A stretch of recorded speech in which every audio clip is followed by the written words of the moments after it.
Hello, I am Brian Downs. This is a republic, if you can keep it. Today is the 7th of June, 2025. I'm coming to you from Orlando, Florida, and let us sing the epic tale of Bilbo Baggins. Tech bro Bilbo Baggins takes a very expensive trip to Mordor. He fits the one ring onto Sauron's chubby little hand and says, hey, all I want to do is be in charge of the Shire and several other places. I have a pretty good plan to wreck them. Well, the One Ring has only one master, and he does not share power. So poor little Bilbo flails around, making a gigantic mess of things, and becoming hugely unpopular because he's an idiot. He was convinced that because he had been and was the CEO of Starlink. I'm talking about Elon Musk, by the way. Elon is Bilbo in this story. Because he was the CEO of Starlink and Tesla and SpaceX, that he was the guy who knew how to fix America if just everybody would listen to him and do what they were told without regard for the legality or constitutionality or sense or ethicality of anything he did. This, of course, is the same program on which people like Adolf Hitler and Genghis Khan ran their brains. Anyway, poor little Bilbo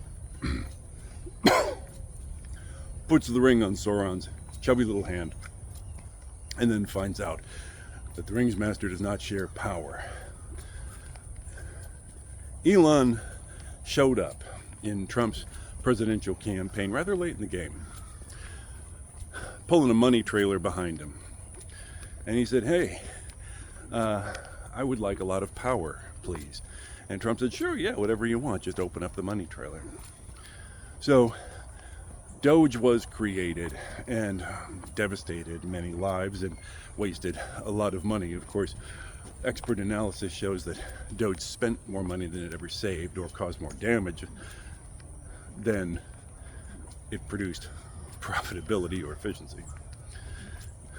After a while, Donald Trump gets tired of Elon Musk breaking the brand and hogging the spotlight.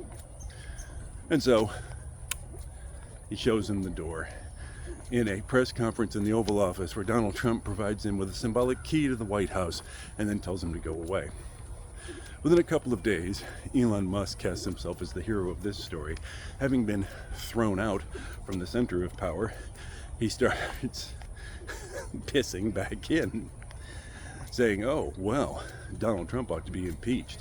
Oh, the big, beautiful bill that guts many valuable and essential programs like Medicaid.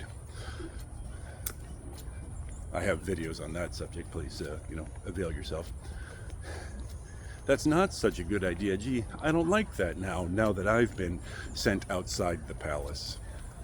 Oh, by the way, Donald Trump is in the Epstein files. There's my big bomb.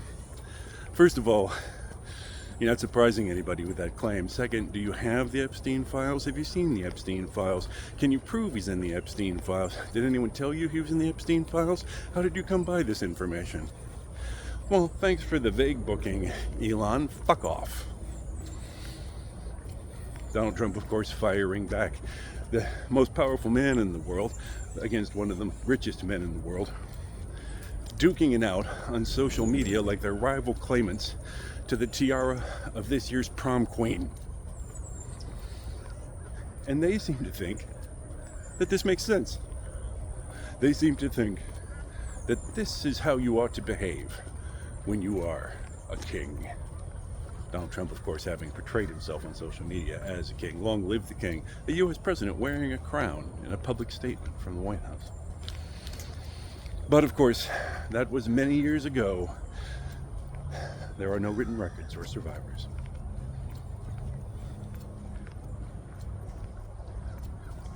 This was predictable. These two men, each of whom think they're the smartest men in the room, no matter what room they're in, each of whom has made it their life's mission to win the internet, which, by the way, is sort of, I would say, a quixotic quest, but if Don Quixote was a malignant narcissist with a ketamine problem, I guess. No one wins the internet. But this is what they spend their time doing. Well, maybe you should spend your time governing. Maybe you should spend your time, paying attention to your multi-billion-dollar company. Of course, many shareholders, major institutional shareholders in Tesla, recently demanded that Elon Musk, get back to work as the CEO of this huge endeavor, the profitability of which and the sales of which and the reputation of which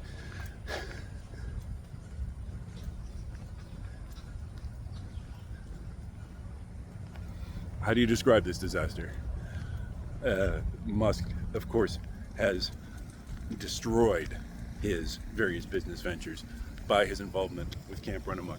Musk didn't seem to anticipate that the white-collar political liberals who were buying his EVs in California would choose to buy a hybrid from Toyota instead if Elon Musk publicly embraced the Trump administration.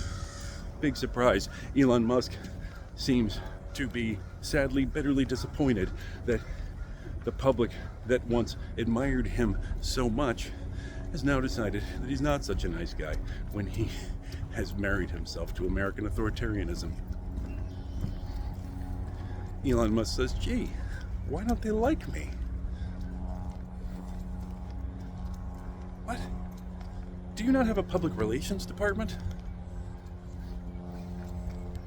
So now Elon Musk is calling for Trump's impeachment. Elon Musk, the owner of X, of course, one of the most influential social media platforms in the world, has suddenly switched sides again because Donald Trump hurt his feelings. How did Elon Musk make these decisions? I want to know. Who did he look at? When he was climbing aboard the Trump train, how did he not look from where it had come and seen Sidney Powell, Rudy Giuliani, Michael Cohen, Anthony Scaramucci, all of the wives, most of the children, any number of contractors who were stiffed and robbed and cheated by Donald Trump, lying along the way, mangled, broken, imprisoned, bankrupted. And how did Elon then say, that's not going to be me? I'm smarter than they are.